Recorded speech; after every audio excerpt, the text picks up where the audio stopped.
Hey guys, Luke Diggins here with Pro Co-op Agronomy. Wanted to come at you from the Maddock fertilizer plant and just talk a little bit about fertilizer. As we all know, things are outrageous. The pricing and availability are just in unprecedented times right now. So naturally, as you guys are planning this year's fertilizer rates and everything, you want to look at your soil tests and absolutely go off of what you have there. Many of the cases we have large amount of nitrogen left over from last year's drought, and by all means utilize that. That's going to be your cheapest form of nitrogen is what you already have.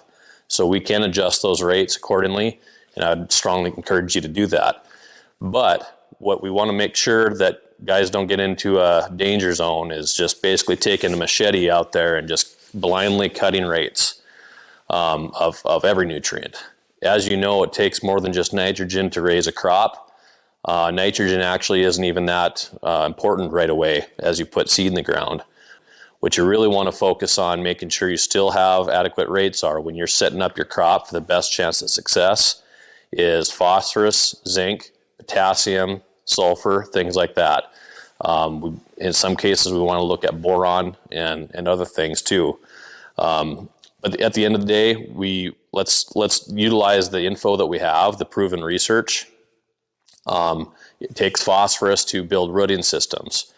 It takes potassium to regulate water when things are in a drought situation. If you're potassium deficient and things get hot and dry, you can really start seeing leaf dieback and things like that. If you have enough potassium in the plant, odds are it's going to withstand some of those hotter days and keep the water inside the leaf rather than transpiring it out. So I encourage a very balanced fertility look. By all means, we want to utilize your, like I said, what you have in the soil. But let's look at what's there. We need to make sure that we start these crops off with the best chance of success as possible.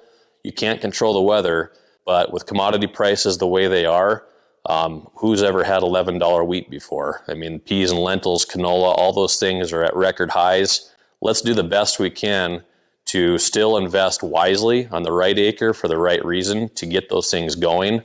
And we can also address, obviously we're in a dry fertilizer plant here, but as the season progresses, there's lots of foliar products that we can utilize to complement things if the weather is in our favor. You can still top dress your major nitrogen sources through either 28% streamer bars, or you can have us come out with urea, utilize agrotane, things like that that'll actually prevent loss for at least 10 days to 2 weeks before you get a rain. So there are ways of managing this, but we encourage you to actually communicate with us on that. Let's get a good plan, make sure you're set up for success to begin with.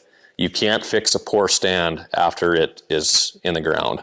You can't supplement some of these things that are needed very early in the growth cycle after it's been done. So talk to your Pro Co-op agronomist about what the right options to use are and get a good blend and the right placement at the right time and hope for success. Thanks.